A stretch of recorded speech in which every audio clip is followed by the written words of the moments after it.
Special education teachers, they do a lot of things. I mean, seriously, have you really stopped to think about all the things that special ed teachers do?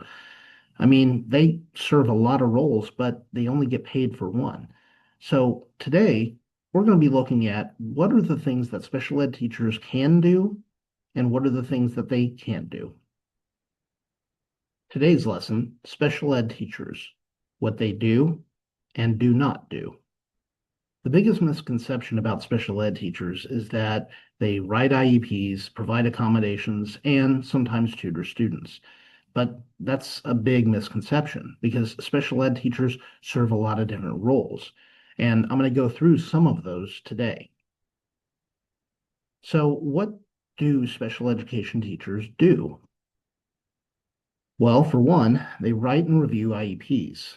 This is extremely important because a lot of what special ed teachers do involves paperwork, and it's without this paperwork, we wouldn't be able to do our jobs. Number two, develops and implements IEP goals in the classroom and sped setting. Part of an IEP is developing goals, and those goals are aligned to the student's specific learning disability or whatever disability they have. So making sure that we are implementing interventions for those students that align with the goals is extremely important. Number three, assess students' needs and monitor progress. Along with making sure that they are getting the support that they need, we also monitor their progress towards these goals. Because if the progress that we're seeing isn't necessarily helping the student reach those goals, then maybe we need to revisit the IEP and the accommodations that we provide. Number four, provide formal and informal assessments for data gathering. For those students that don't have an IEP or are in the process of getting one, the school psychologist may require some additional testing for the student. And oftentimes it falls on the special ed teacher to pull students out and give them these formal or informal assessments. Sometimes it's as simple as just handing the student and parent a survey or even talking with teachers. But it is a responsibility of the teacher to collect some of that data. Number five, provides instructional strategies and classroom support. This can be done in a variety of different ways, but generally, most teachers, they don't take special ed courses, so they rely on the special ed teachers to provide them with the necessary strategies that are going to benefit those students in the classroom. Number six, co-teaches alongside general ed teachers. Sometimes just giving them strategies isn't enough. So that's where special ed teachers can join the general ed teachers and break the class up. Part of the class can be taught by the special ed, part of it can be taught by the general ed, or the class can be broken up into two parts, one with the special ed, the other with the general ed. The co-teaching model really depends on the special ed teacher and the general ed teacher coming to some sort of agreement on how that looks. Number seven, provides differentiated instruction. Again, this is something that the special ed teacher can provide to teachers. And oftentimes, if the teachers don't know quite what that looks like, then the special ed teacher can provide them with examples or necessary resources or support. Support social emotional learning. Again, this is a hot button issue because social emotional learning is kind of taboo. But for those students that are autistic, this is something that they absolutely need because if they're going to grow up to be productive adults in the real world, they're going to need those social emotional skills. And being in a self-contained classroom can hinder that. So being able to teach it is important. Number nine, develops lessons for self-contained and pull-out classrooms.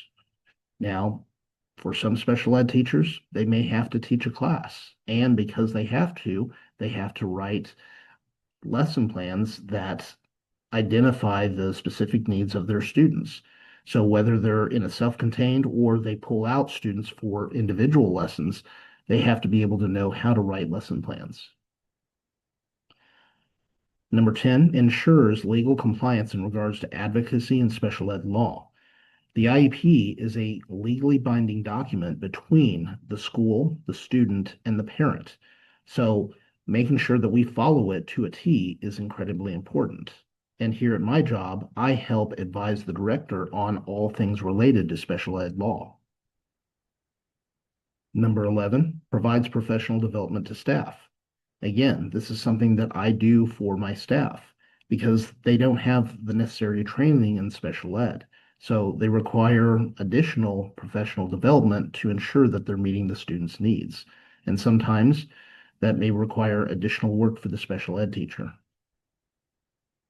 Number 12, ensures open lines of communication to staff and parents.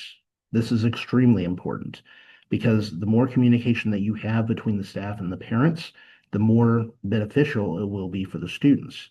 Because I've said it once and I'll say it a million times. The more involved a parent is in their child's education, the more successful the student will be. So communication is key. And there are many more depending on the school district requirements, but these are just kind of the overview of what you might find a special ed teacher having to do. That is a lot. And believe me, it's not easy being a special ed teacher. It's very demanding, but it's also very rewarding. So it's no surprise why a lot of special ed teachers get burnt out. But despite that list, there are some things that special ed teachers can't do. What are some things that special ed teachers don't do? Well, for one, they can't diagnose disabilities. Even though that is part of their training when they're going through special ed teaching training, it doesn't mean that they have the ability to do this. That takes an entirely different degree. So although they may be able to identify different types of disabilities, they can't diagnose those. They can't make changes to IEP without approval. If they feel that the IEP isn't necessarily meeting the student's needs, then they can't just change it. They have to get approval from the parent, and they have to do that through a revision conference. Number 3, they can't provide services that you're not licensed to provide. I'm licensed in a lot of things, but I can't necessarily provide speech and language therapy services because I don't have a license in that, nor do I have a license in visual or deaf and hard of hearing. So if I don't have that, license, then I can't necessarily provide that. Number 4, they can't discipline students the same way as general ed without considering disability. So a lot of students require some sort of behavior intervention plan, which means that they're not going to be disciplined the same way. And it's important that special ed teachers follow that. Number 5, they can't force a student to use a specific accommodation. As much as we would want to, some students, they just don't want to be pulled out for a small group because they don't want it to look like they're special. So we'll make adjustments according to the student's specific needs, but we can't force an accommodation on a student.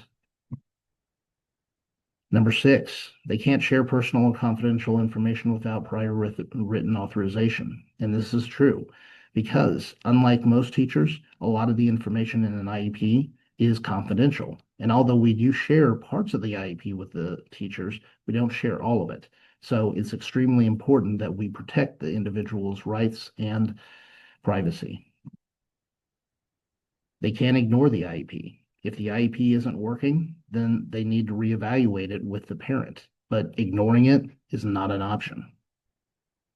And they can't restrain students without prior training. There is specific training that teachers need to go through in order to get help.